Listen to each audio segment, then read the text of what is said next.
Hello, I'm Joanne Hartman. Welcome to Comfort Country and Explore the Floor. I'm with Marilyn Lowry here, who works at the Stirling Festival Theatre. Marilyn, you're here as a board member. I am. Can you tell us a bit about the theatre and its history? I certainly can. The Stirling Theatre was actually built in 1927, but it was built at the time more as a community service building. There weren't a lot of theatre performances going on. It was mostly meetings and various service groups coming together at the theatre. In the mid-1930s, the Stirling Theatre was actually the village of Stirling's movie house, and people would come from miles around to watch movies here. It's been a while, I think, since movies ran here. And one of the key things, and one of the really interesting bits of history about the theatre that we're standing in right now is it has been used as a variety of, for a variety of purposes over the years.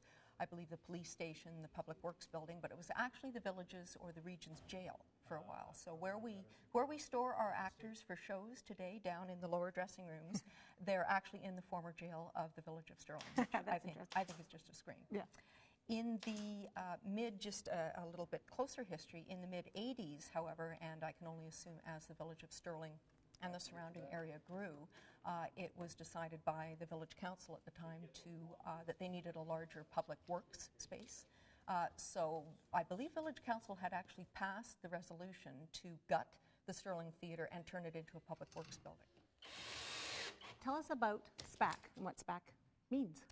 SPAC stands for the Stirling Performing Arts Committee, and that was a group of Stirling residents who, when they found out that the village of Stirling had passed a resolution to turn this into a space not for theatre, I believe they petitioned the entire village and got enough signatures together and went to council to actually stop the conversion of the Stirling Theatre into a public works and to save it as a theatre, and thank goodness they did. So then the Stirling Theatre became a real hub for entertainment in the area. And all volunteers. Exactly, all totally volunteers, all volunteer driven. So tell us a bit about how Stirling Festival Theatre came to be. Well, Stirling Festival Theatre was founded in 1996, as a while ago. I guess we're just midway through the 14th season. The founding artistic and managing director was Caroline Smith, a professional director, choreographer based then in Toronto, but who had worked professionally for probably 20-25 years at the time. She came to the area and made a pitch to Village Council and landed the position as the founding artistic and managing director, and started actually producing the Stirling Festival Theatre, which is actually the professional theatre company working out of the building, started actually rehearsing building sets, of which I think we've seen some in production, actually for purpose-built shows by the theatre themselves. So Marilyn, tell us what production you're working on right now. Well, right now in production is Hansel and Gretel, which is the Christmas panto that happens every year. It's been a favorite of audiences for miles around. It is world famous. I think so. I think so. I think so.